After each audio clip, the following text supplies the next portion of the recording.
নমস্কার বন্ধুরা, কেমন আছো তোমরা সবাই? আশা করি সবাই খুব ভালো আছো। শুভমিতা ব্লগে সবাইকে স্বাগত জানাই। আজকে তোমাদের সাথে বাংলাদেশের ডিম মামার ভাইরাল ডিমের রেসিপিটা আমিও ট্রাই করলাম। কম বেশি এই রেসিপিটা কিন্তু সবাই ট্রাই করে ফেলেছে, তো আমি আজকে ট্রাই করলাম একটু আমার মতো করে। রেসিপিটা কেউ স্কিপ করো না, স্কিপ করলে কিন্তু অনেক কিছু মিস করে যাবে। কন্টিনিউ করতে থাকো, আশা করি রেসিপিটা তোমাদের ভালো লাগবে। তোমাদের কাছে আমার একটাই অনুরোধ রইল, বাড়িতে অবশ্যই একবার এইভাবে ডিমের রেসিপিটা বানিও। এতটাই সুস্বাদু হয় খেতে, একটা দুটো খেয়ে কিন্তু একদম মন ভরবে না, ইচ্ছে হবে যত ইচ্ছে খাই। এখানে প্রথমেই একটা পাত্রে গরম জল বসিয়ে আমি এখানে 6টা ডিম সেদ্ধ করে নেব। জলটা বসানোর পর ডিম 6টা দিয়ে দিলাম হাফ চামচ লবণ। লবণটা দেওয়ার জন্য ডিমটা খুব সহজে সেদ্ধ হয়ে যায় আর খোসাটাও কিন্তু ভালোভাবে ছাড়ানো যায়। গ্যাসের ফ্লেমটা অফ করে ঢাকনা দিয়ে 5 থেকে 7 মিনিট মতো অপেক্ষা করব। 5 থেকে 7 মিনিট পর দেখো ঢাকনাটা খুলে নিয়েছি। এরপর নর্মাল টেম্পারেচারের জলে দিয়ে ভালোভাবে ছাড়িয়ে নেব ডিমের খোসাগুলো। এখানে ডিমটা কিন্তু একদম হার্ডভাবে বয়েল করা যাবে না, ওই জন্য আমি তোমাদের টাইমটা বলে দিলাম। 3 থেকে 4 মিনিট সেদ্ধ করার পরেই কিন্তু গ্যাসের ফ্লেমটা অফ করে ঢাকনা দিয়ে রেখে দিও, তাহলে যেটুকু নরম থাকবে সেটা জমে যাবে।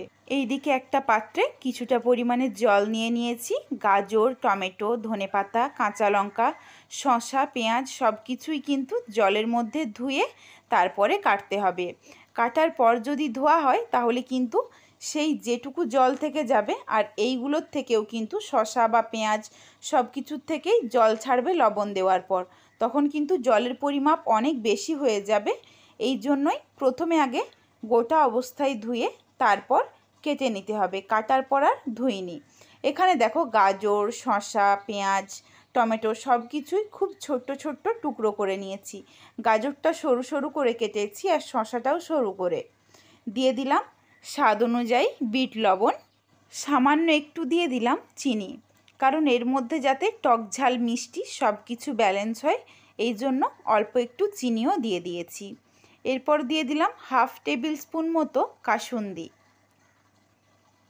তবে তোমরা চাইলে কাসুন্দির পরিমাণ বাড়িয়ে বা কমিয়ে নিতে পারো, বা হাতের কাছে যদি কাসুন্দি না থাকে সেই ক্ষেত্রে কিন্তু এটা বাদও দিয়ে দিতে পারো। দিয়ে দিলাম 1 টেবিল স্পুন পরিমাণে টমেটো সস। এই টমেটো সসটা দেওয়ার জন্য কিন্তু ভীষণই সুন্দর হয় খেতে। এরপর দিয়ে দিচ্ছি বাড়িতে বানানো এটা তেঁতুলের আচার। তবে তোমরা চাইলে যে কোনো কোম্পানির তেঁতুলের আচার ব্যবহার করতে পারো, বা বাড়িতে যদি তেঁতুল থাকে সেটাকেও জলের মধ্যে ভিজিয়ে চটকে সেটাও কিন্তু এখানে ব্যবহার করতে পারো। এরপর সমস্ত কিছু ভালোভাবে মেখে নিলাম। তোমরা চাইলে এর সাথে যেমন জলজিরা বা আমচুর পাউডার আরও কিছু কিন্তু নিজেদের স্বাদ অনুযায়ী ব্যবহার করতে পারো। তোমরা যেগুলো মাখা অবস্থায় খেতে পছন্দ করো সেই সব কিছু এর সাথে অ্যাড করা যাবে। এরপর দেখো খুব ভালোভাবে সমস্ত কিছুকে একসাথে মেখে নিচ্ছি। অল্প অল্প কিন্তু জল ছাড়বে এর থেকে। এরপর সমস্ত কিছু ভালোভাবে মেখে নেওয়ার পর সব থেকে শেষে দিয়ে দেব সামান্য একটু লেবুর রস। খুবই সুস্বাদু হয় এটা খেতে। তোমরা কিন্তু চাইলে এমনিও এটা বানিয়ে খেতে পারো, তবে এইভাবে একবার ডিম দিয়ে বানিয়ে খেয়ে দেখো। একটা দুটো ডিম খেয়ে কিন্তু একদমই মন ভরবে না, ইচ্ছে হবে আরও অনেকগুলো ডিম খাই। খুব ভালোভাবে দেখো এটাকে একসাথে মিশিয়ে নিয়েছি। এরপর ডিমগুলো মাঝখান থেকে অল্প অল্প করে কেটে নেব, তবে এমনভাবে কাটতে হবে যাতে একদম 2 ভাগ না হয়ে যায়। তবে তোমরা যদি চাও ডিমটা এইরকম কাটতে যদি অসুবিধে হয়, সেই ক্ষেত্রে তোমরা একদম 2 ভাগ করে ওপর থেকে এইভাবে স্যালাড দিয়েও কিন্তু খেতে পারো, সেটাও খেতে খুবই ভালো লাগবে। ওপর থেকে দেখো অল্প একটু আবারও তেঁতুলের চাটনি দিয়ে দিলাম। ঠিক এইভাবেই আমি প্রত্যেক কটা ডিম রেডি করে নেব। তো তোমাদের সাথে আমি 2টো ডিম বানিয়ে শেয়ার করছি। ডিমগুলো দেখো একদম কিন্তু ভেঙে যাওয়ার কোনো ভয় নেই, আর একদম যে শক্তভাবে সেদ্ধ করেছি সেটা না। তোমরা দেখেই বুঝতে পারছো ডিমটা কিন্তু একটু নরম রয়েছে, সফট রয়েছে, কিন্তু বেশি টাইম ধরে সেদ্ধ করলেই তখন ডিমটা একদম শক্ত হয়ে যাবে। আবারও দেখো ভালোভাবে ভেতর থেকে স্যালাডটা দিয়ে ওপর থেকে অল্প একটু তেঁতুলের চাটনি দিয়ে দিলাম। কতটা সুন্দর দেখতে হয়েছে দেখো, আর খেতেও কিন্তু একদম দারুণ অসাধারণ স্বাদের। রেসিপিটা অবশ্যই একবার বাড়িতে বানিও, এটা আমার অনুরোধ রইল তোমাদের কাছে।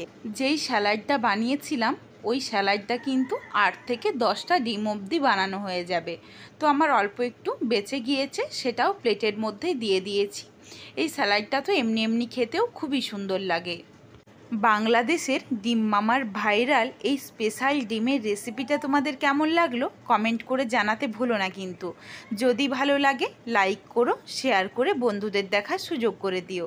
তোমরা যদি এই রকম নিত্য নতুন রেসিপি আরও পেতে চাও তাহলে অবশ্যই আমার চ্যানেলটিকে সাবস্ক্রাইব করে পাশে থাকা বেলটি অন করে অল নোটিফিকেশান অন করে দিও, যাতে আমার প্রত্যেকটা রেসিপির নোটিফিকেশান সবার প্রথমে তোমাদের কাছে পৌঁছে যায়। আবারও খুব শীঘ্রই হাজির হচ্ছি নতুন কোনো এক রেসিপি নিয়ে। পরবর্তী রেসিপি দেখার আমন্ত্রণ রইল। পুরো ভিডিওটা দেখার জন্য অনেক অনেক ধন্যবাদ। তাহলে আজকে আসি।